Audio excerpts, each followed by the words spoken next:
When my wife Victoria built Majestic Hotels from the ground up, she created more than just a luxury hotel chain. She built a legacy worth protecting. My name is Daniel Harrison, and this is the story of how a safety deposit box stopped my stepdaughter from destroying everything Victoria had created. Victoria Shaw was already a successful hotelier when I met her 7 years ago. She had transformed a single struggling hotel into a chain of 15 luxury properties worth over $75 million. Her daughter from her first marriage, Sophia, was 25 then, working as the marketing director for the chain despite having minimal qualifications for the role. I came into their lives as a hospitality consultant Victoria hired to streamline operations. We fell in love over late-night discussions about occupancy rates and customer satisfaction metrics. Victoria had a passion for excellence that matched my own, and within a year, we were married. Sophia never approved of our marriage. She viewed me as an interloper, someone trying to come between her and her mother's success. What she didn't understand was that Victoria and I shared the same vision for Majestic Hotels, creating experiences that guests would remember for a lifetime. "Mom's gone soft since she met you," Sophia would complain whenever Victoria rejected her grandiose marketing schemes. "We should be expanding faster, charging higher rates, cutting staff to increase profits." But Victoria understood that true luxury wasn't just about high prices. It was about impeccable service and attention to detail. She had built her empire by treating both guests and employees like family. 3 months ago, Victoria was diagnosed with aggressive pancreatic cancer. The doctors gave her weeks, maybe months. Instead of retreating, she threw herself into preparing for the future. "Daniel," she said one evening in her home office, "I need you to promise me something. Promise you'll protect what I've built, not just the hotels, but the people who make them special." I promised, not knowing how soon I'd be tested. Victoria passed away 6 weeks after her diagnosis. The funeral was beautiful, attended by hundreds of employees who had known and loved her. Sophia stood beside me during the service, but I noticed she spent more time texting than mourning. The next morning, Sophia called an emergency board meeting at Majestic's corporate headquarters. I arrived to find her already seated at the head of the conference table, Victoria's seat. As my mother's only child, she announced to the assembled board members and department heads, "I am assuming control of Majestic Hotels effective immediately. There will be changes." She pulled out a document. "This is my mother's will, leaving me everything. I'm the new CEO, and my first act will be to modernize our outdated operations." The room erupted in murmurs as Sophia outlined her plans: staff cuts, automated services, price hikes, and rapid expansion through leveraged buyouts. Everything Victoria had fought against. "And Daniel," she added with a smirk, "will no longer require your services. Your consulting contract is terminated." I sat quietly, remembering Victoria's words about protecting her legacy. "Before we proceed," I said, standing up, "there's something else we need to review." "The will is clear," Sophia snapped. "Everything belongs to me." "Actually," I replied, "we should check your mother's safety deposit box at First National. She was very specific about it being opened after her death." Sophia's confidence wavered slightly. "What's safety deposit box? I have access to all Mom's accounts." "Not this one," I said. "Shall we take a brief recess and head to the bank? The board can wait an hour to start dismantling your mother's life's work." She couldn't refuse without looking suspicious, so we drove to the bank together. The safety deposit box was registered under Victoria's maiden name, with me listed as the only person with access after her death. The bank manager led us to the vault area. Sophia tapped her foot impatiently as I opened the box and removed a thick envelope sealed with Victoria's personal monogram. "Let's return to the boardroom," I suggested. "Everyone should hear this together." Back at headquarters, the tension was palpable as I opened the envelope. Inside was a letter in Victoria's elegant handwriting, along with several legal documents. "My dearest family and colleagues," I began reading. "If this letter is being read, it means I've lost my battle with cancer. It also likely means that my daughter Sophia is attempting to take control of Majestic Hotels. I love my daughter, but I know her vision for this company would destroy everything we've built together. Sophia believes luxury is about exclusivity and profit margins.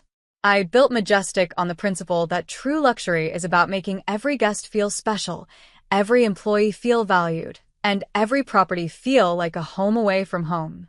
To protect this vision, I took steps to ensure Majestic's future. 3 months ago, I transferred ownership of the hotel chain to the Majestic Heritage Trust. This trust is designed to preserve our corporate culture and protect our employees' interests.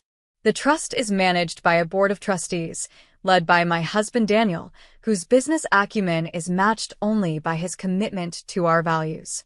Sophia will retain her position as marketing director, with the same responsibilities and limitations she has always had. The will Sophia is likely presenting is an old one, superseded by these arrangements. I love my daughter, but I love what we've built too much to let it be dismantled by short-sighted greed. To my loyal employees, your jobs are secure. To our guests, the Majestic experience you love will continue. And to Sophia, I hope you'll finally understand that success isn't measured by profit alone. With love and trust in our future. Victoria Shaw Harrison. The boardroom was silent as I handed the trust documents to the corporate counsel for verification.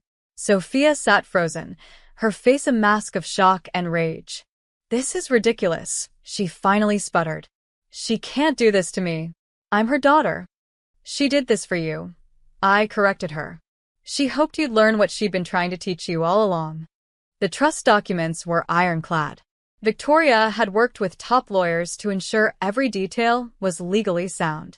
Sophia's will was indeed outdated, signed before the creation of the trust. As Sophia ran from the room in tears, I addressed the anxious faces around the table. "Nothing significant will change," I assured them. "We'll continue operating according to Victoria's principles. The only difference is that now these principles are legally protected." The next few weeks were challenging. Sophia hired lawyers to contest the trust, claiming I had manipulated her mother during her illness. But Victoria had thought of that too. The safety deposit box also contained videos of her explaining her decisions while clearly of sound mind. The employees rallied behind Victoria's vision. Many shared stories of her kindness and leadership, reinforcing why her way of doing business was worth preserving. Sophia's legal challenges failed one by one. The trust structure was solid, her mother's intentions clear. Finally, faced with the choice of accepting her role or leaving, she did something unexpected. She asked to learn. "I never understood why Mom cared so much about the little things," she admitted during a long conversation in Victoria's old office. The welcome notes, the staff appreciation events, remembering guests' birthdays. "I thought it was wasteful." "Those little things are what make us special," I explained. "Your mother understood that loyalty, from both guests and employees, is built on genuine care."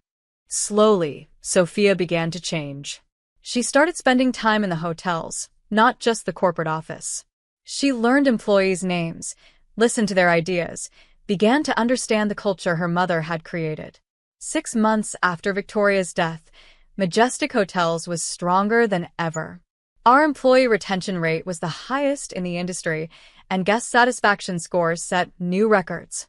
The safety deposit box that had started everything sat empty now, its contents moved to corporate archives.